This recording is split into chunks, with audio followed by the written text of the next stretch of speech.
Hi friend, soul ফ্যামিলিতে স্বাগত। আজকের এই ভিডিও হবে স্পেশাল ভিডিও ভারতবর্ষের যুদ্ধকালীন পরিস্থিতির উপরে।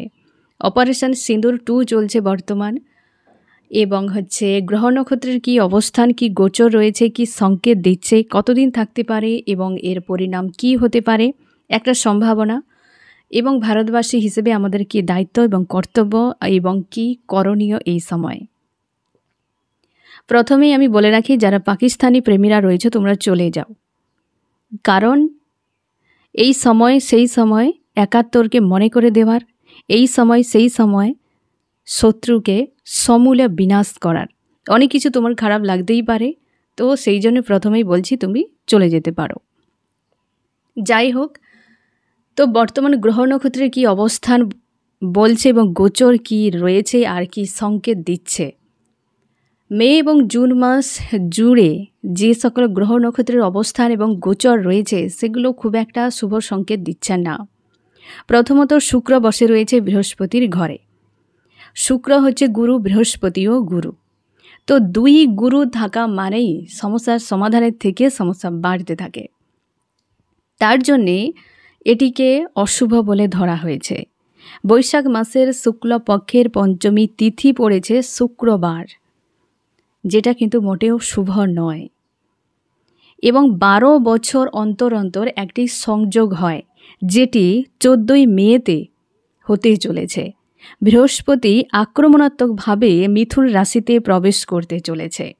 এর ফলে অনিয়ন্ত্রিত সিদ্ধান্ত, এর ফলে যুদ্ধকালীন পরিস্থিতি তৈরি হয়, এর ফলে অশান্তি তৈরি হতে থাকে, এর ফলে মানুষের মধ্যে একটা রাগ, ক্ষোভ, তিক্ততা তৈরি হতে থাকে। এই সংযোগটি 14ই মেতে হতে চলেছে এবং এটি 12 বছর অন্তর অন্তর হয়, যার জন্য এটিকে খুব একটা শুভ বলে দেখা হচ্ছে না। তাছাড়া 18ই মেতে রাহু কুম্ভ রাশিতে প্রবেশ করতে চলেছে।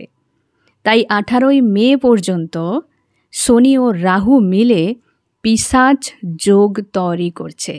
আর পিশাচ নেগেটিভ শক্তি, সেই জন্য এটিকে অত্যন্ত অশুভ বলে ধরা হয়েছে।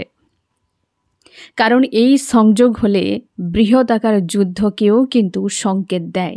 কারণ পিশাচ যোগ মোটেও কিন্তু খুব একটা শুভ নয়। তাছাড়া জুন মাসে পঞ্চক রয়েছে। পঞ্চকটা হচ্ছে রোগ, রাজ, অগ্নি, চোর এবং মৃত্যু। এই 5টিকে 5 গুণ বৃদ্ধি করে পঞ্চক।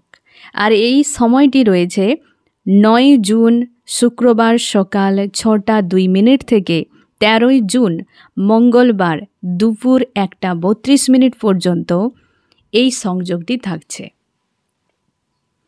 তার মানে মে মাস থেকে জুন মাসের 15 তারিখ পর্যন্ত আমাদেরকে ধরে নিতে হবে এই যে একটা সংকটময় সময়, কি যুদ্ধকালীন পরিস্থিতি বজায় থাকার সম্ভাবনা রয়েছে। এমনটাই কিন্তু গ্রহ নক্ষত্রের অবস্থান সেটাই কিন্তু বলছে। তাছাড়া কুরুক্ষেত্রে যে যুদ্ধ হয়েছিল সেই সময় কিছু সংযোগ ছিল এমনই, যেগুলো এই বর্তমান যে যুদ্ধে যে সংযোগগুলো রয়েছে প্রায় কিন্তু মিল রয়েছে। সেও ছিল ধর্ম প্রতিষ্ঠা এবং অধর্মকে বিনাশ করার, এও কিন্তু ধর্মকে কেন্দ্র করে,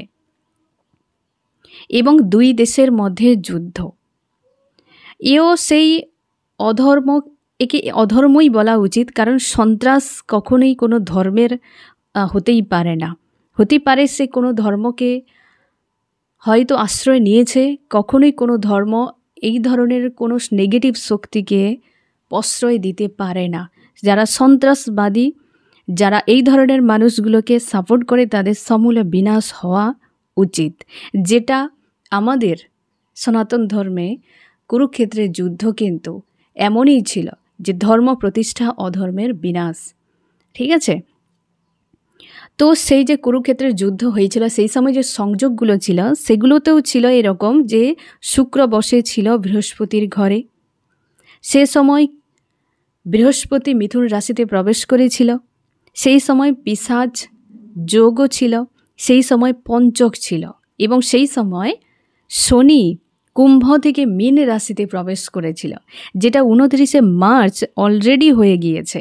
তোমরা জানো যে 29শে মার্চ শনি কুম্ভ থেকে মীন রাশিতে গোচর করেছিল এবং শনির 7.5 শুরু হয়েছে।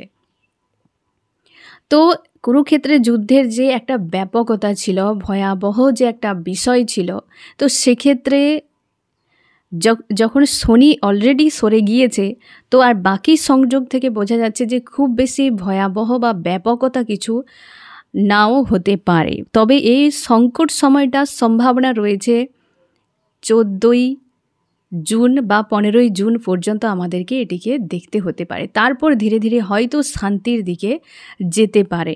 তবে এটা হয়তো একটা পিক টাইম থাকবে পিশাচ যোগ, মানে 18ই মে পর্যন্ত।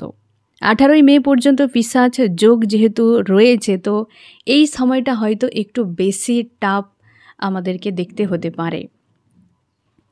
এবং সংযোগগুলো যেহেতু বলছে যে খুব একটা ভয়াবহ নয়, তো আমাদের ভয় পাওয়ার কোনো দরকার নেই, ঠিক আছে। এবার আমাদের কি দায়িত্ব এবং কর্তব্য রয়েছে? আমরা ভারতবর্ষের নাগরিক হিসেবে আমাদের অবশ্যই দায়িত্ব কর্তব্য এই সময় সবাইকে এক হয়ে থাকা, কোনো রকম অপ্রীতিকর ঘটনায় তৈরি না করা বা সেখানে সামিল না হওয়া, এবং কোনো রকম গুজবে কান না দেওয়া, কোনো কিছুতে দেখে শুনে সঠিক না বুঝে প্যানিক না হওয়া, এবং আমাদের দেশের পরিকাঠামো, সব থেকে বড় কথা সামরিক ব্যবস্থা, তার থেকেও বড় কথা ভারতীয় সৈন্য, সবার উপরে আমাদের বিশ্বাস, ভরসা এবং আস্থা বজায় রাখা উচিত। এই সময় আরেকটা কথা আমি তোমাদের বলে রাখি ফ্রেন্ড, যে 22 তারিখ 22শে এপ্রিল যে পাহেলগ্রামে যে ঘটনাটি ঘটেছিল, এই পাহেলগাঁয়ে যে হত্যাকাণ্ড যে ডেটে হয়েছিল, তোমরা সেই সময় যে রিডিং দেখেছিলে তোমরা হয়তো জানবে। সকালেই বলেছিলাম যে আজকে ডবল পাওয়ারের রাহুর এনার্জি রয়েছে। 2025 সালের দুটো ডেট ছিল যে রাহু ডবল পাওয়ারে রয়েছে, সেটা এপ্রিলের 4 তারিখ ছিল এবং এপ্রিলের 22 তারিখ ছিল। আর রাহুকে টেরোরিস্টের সঙ্গেই তুলনা করা হয়। রাহুকে নেগেটিভের পাওয়ারফুল সব থেকে ধরা হয়। পজিটিভের পাওয়ারফুল সূর্য, আর নেগেটিভের পাওয়ারফুল রাহু। কারণ রাহুর এতটা ক্ষমতা রয়েছে, সাময়িকভাবে হলেও সূর্যকে কিন্তু গ্রাস করে নেয়। আর সেদিন কিন্তু রাহু ডবল পাওয়ারে ছিল। অ্যাস্ট্রোলজির ভাষায় রাহুকে টেরোরিস্টদের সঙ্গে তুলনা করা হয়, সন্ত্রাসবাদের সঙ্গে তুলনা করা হয়। এরা নেগেটিভ কিন্তু বেশ পাওয়ারফুল, তাই না? তো এ হতে পারে ইউনিভার্সের কোনো সংযোগও হতে পারে। তো সেই দিন যে ঘটনাটি ঘটার পর আমরা প্রায় খবর পেয়েছি, হয়তো দুপুরের পর, বিকেলের দিকে, রাতের দিকে, এমনভাবে কিন্তু আমরা জানতে পারি সকলে কম বেশি। 22 তারিখের পর 23 তারিখ ছিল 5 পোর্টাল চালু হয়, ট্রান্সফরমেশনের পোর্টাল একটা চালু হয়। তো ট্রান্সফরমেশন পোর্টালে যখন আমরা এন্ট্রি করি, তা সেই সময় হঠাৎ করে এই একটা ঘটনা আমাদের মাইন্ডে এতটা পরিমাণ ক্ষোভ এবং প্রতিশোধের যে একটা মানসিকতা তৈরি করে, তো হঠাৎ করে মাদার গায়ের ভাইব্রেশন ডাউন হয়ে যায়, যার ফলে ট্রান্সফরমেশন পোর্টালে তোমরা দেখেছ যে নিউমুন ছিল এবং ট্রান্সফরমেশন পোর্টাল 5 পোর্টাল যে ছিল সেটা 5 তারিখ। তো এই কয়েকটা দিনে তোমরা কিন্তু প্রচুর চাপ সহ্য করেছ। 6 তারিখ পর্যন্ত তোমরা কিন্তু এই প্রেশারটি অনেকেই তোমরা ঝেলেছ এবং খুব ভালো করে বুঝতে পেরেছো যে হচ্ছেটাকে। কারণ 2024 সালের 5 পোর্টালে এতটা পেন তোমাদেরকে ঝেলতে হয়নি যতটা এই 25 সালের 5 পোর্টাল তোমাদেরকে ঝেলতে হয়েছে। এই হেভি তোমাদের ফিল করেছে, এই কারণে মাদার গায়ের ভাইব্রেশন পুরো ডাউন হয়ে গিয়েছিল। এবং 7 তারিখে যখন সিঁদুর অভিযান হয় এবং সেই খবর আমরা যখন পরের দিন সকালে পাই, মানে 7 তারিখ সকালে আমরা যখন জানতে পারি, তখন কিন্তু হঠাৎ করে বিষয়টা রিলিজ হয়ে যায়। কারণ কি, সেই যে একটা প্রতিশোধ নেওয়া বা সেই যে একটা রাগ ক্ষোভ মনের মধ্যে ছিল, লো ভাইব্রেশন এনার্জিতে আমরা যে ডিল করেছিলাম, সেটা কিন্তু ওই অভিযানের ফলে আমরা কিন্তু রিলিজ করে দিই বা আমাদের কাছ থেকে রিলিজ হয়ে যায়। এর ফলে কিন্তু একটা ফ্রেশ ফিল করিয়েছে তোমাদেরকে। এখনও পর্যন্ত তোমরা কিন্তু অনেকেই একটা ফ্রেশ ফিল করছো বা একটা হালকা মনে হচ্ছে, কিন্তু মন থেকে পুরোপুরিভাবে তোমরা একদম ফ্রি হতে পারছো না। কারণ এখনও পর্যন্ত মাদার গায়ের ভাইব্রেশান কিন্তু লোতেই রয়েছে, হয়তো খুব একটা ডাউনে নেই, কিন্তু স্লো ডাউন করে রয়েছে এখনও। তো যাই হোক, তো এই যে সংযোগগুলো ইউনিভার্স হয়তো চেয়েছে যে এমন কিছু হোক এবং এটা বিনাশ হোক, এই শত্রুদের মূল থেকে বিনাশ হোক, যাতে ভবিষ্যতে ভারতবর্ষকে এই রকম সিচুয়েশনের মধ্যে দাঁড়াতে না হয় এবং নিরীহদের প্রাণ না যায়। এই সময় আমাদের কি করণীয়, আমাদের কর্তব্য দায়িত্ব তো আমরা বুঝলাম, এবং কি করণীয় যারা আমরা সবাই স্পিরিচুয়াল জার্নিতে রয়েছি বা আমরা সাধারণ মানুষ হিসেবে আমাদের এই সময় কি করণীয়। আমরা সবাই ম্যানিফেস্ট করব এবং মেডিটেশান করব। আমরা মেডিটেশান এই কারণে করব, পজিটিভ মেডিটেশান, যেটা মাদার গায়ের ভাইব্রেশানকে হাই করা যায়,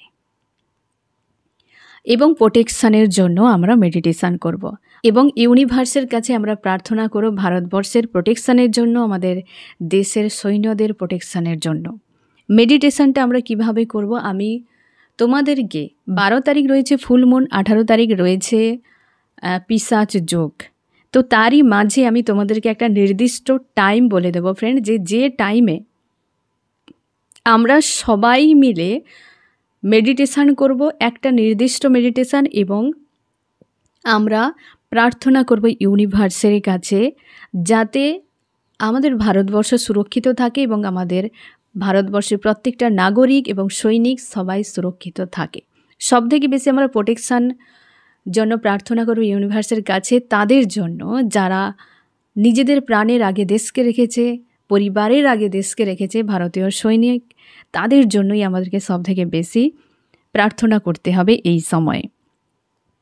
তো তোমরা যারা মেডিটেশান করছো, তোমরা এইভাবেই মেডিটেশান করবে, ভিজুয়ালাইজ করবে যে ইউনিভার্স আমার ভারতবর্ষকে প্রোটেক্ট করে রেখেছেন একটা হোয়াইট কালারের রশ্মিতে, আলোতে, এবং আমাদের প্রত্যেকটা ভারতবাসী এবং প্রত্যেক জন হচ্ছে সৈনিক, প্রত্যেককে সেই পজিটিভ রশ্মিতে পুরোপুরিভাবে প্রোটেক্ট হয়ে রয়েছেন।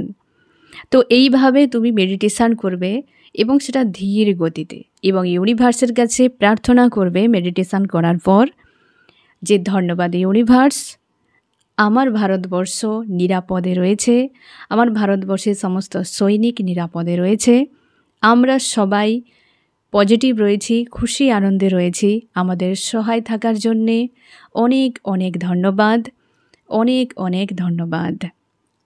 তো এইভাবে তুমি তোমার ঈশ্বর আল্লাহর কাছে অবশ্যই প্রার্থনা করো আর এই মেডিটেশানটি করো, এবং তোমরা তোমাদের সুবিধা মতো সময় আমাকে বলে দিতে পারো ফ্রেন্ড, কারণ আমি নিজে ব্যক্তিগতভাবে করি, আমি চাইছি যে আমরা সবাই মিলে করব। তাহলে কি হবে যে একটা নির্দিষ্ট টাইমে যদি আমরা ইউনিভার্সের কাছে এই পজিটিভ ফ্রিকোয়েন্সি আমরা সেন্ড করতে পারি তাহলে কিন্তু ভালো হয়। সেই জন্য নির্দিষ্ট একটা টাইম তোমরা তোমাদের সুবিধা মতো সকাল এবং সকাল বা ভোরবেলা হলে আরও ভালো হয়, এবং সন্ধে যে টাইমে তোমরা মেডিটেশান করো সে টাইমটি তুমি কমেন্টে আমাকে জানাতে পারো, তাহলে সুবিধা হবে। আমি সবাইকে বলে দিতে পারবো যে এই টাইমে আমরা উপস্থিত থাকব। আমরা সবাই যে যেখানে রয়েছি সেই জায়গাতে থেকে ওই টাইমেই একই মেডিটেশান আমরা করব, এই প্রোটেকশানের জন্য মেডিটেশান, এবং এই একই প্রার্থনা আমরা করব যতদিন না এই সংকট আমাদের মাথা থেকে নামছে, যতদিন না শান্তি আসছে, ততদিন আমরা এই মেডিটেশান চালিয়ে যাব, এই প্রার্থনা আমরা চালিয়ে যাব। ঠিক আছে? আর ভয় পাওয়ার কোনো দরকার নেই ফ্রেন্ড, ধৈর্য ধরো, সব কিছুই একটা সময় পর্যন্ত অপেক্ষা করতে হয়, আর ব্যাপক একটা বিষয়।